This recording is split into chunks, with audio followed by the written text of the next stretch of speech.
नमस्ते दोस्तों। आज फिर एक नई कहानी के साथ। ये कहानी है कि एक ध्येय की तरफ अपना ध्यान कितना होता है। कोई तुम्हें बहका तो नहीं रहा। एक राजा थे, उनकी कोई संतान नहीं थी। तो उन्होंने सोचा कि अब मैं अपने राज्य में से किसी को उत्तराधिकारी बना देता हूँ।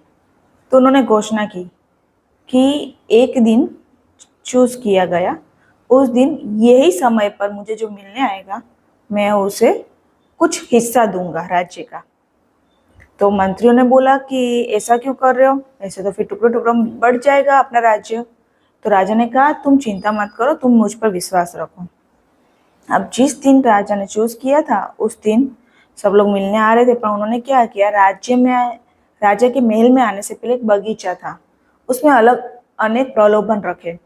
कहीं पे नाचने कूदने का रखा, कहीं पे बहुत सारी गेम्स रखी, कहीं पर खाने पीने का सामान रखा, तो कहीं पे ऐसे दारू वारू का सामान रखा। तो लोग अलग अलग चीजों में भटक गए, लेकिन एक आदमी था जो बिल्कुल कुछ भी सोचे समझे, कहीं पे भी देखे बिना सीधा सीधा राजा के महल में जा रहा था। वहां पे दो चौकीदार भी थे जिनकी तलवारें खुली थी। उनको भी अनदेखा करके आगे चला गया, बिल्कुल डरा नहीं उनसे। तो राजा के महल में पहुंचते ही राजा सामने दिखाई दिए। तो राजा ने सोचा कि तुम ही हो जो अपने लक्ष्य तक, अपने ध्येय तक बिना कोई प्रलोभन के पहुंचे हो।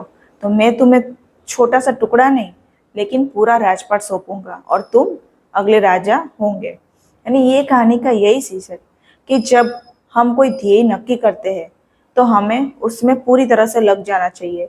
कोई भी प्रलोभन, कोई भी ध्यान भटकाने वाली चीज सामने नहीं आनी चाहिए, तभी हम अपने लक्ष्य तक पहुंच सकते हैं। अगर कहानी अच्छी लगे तो प्लीज लाइक एंड सब्सक्राइब कीजिए। Thank you.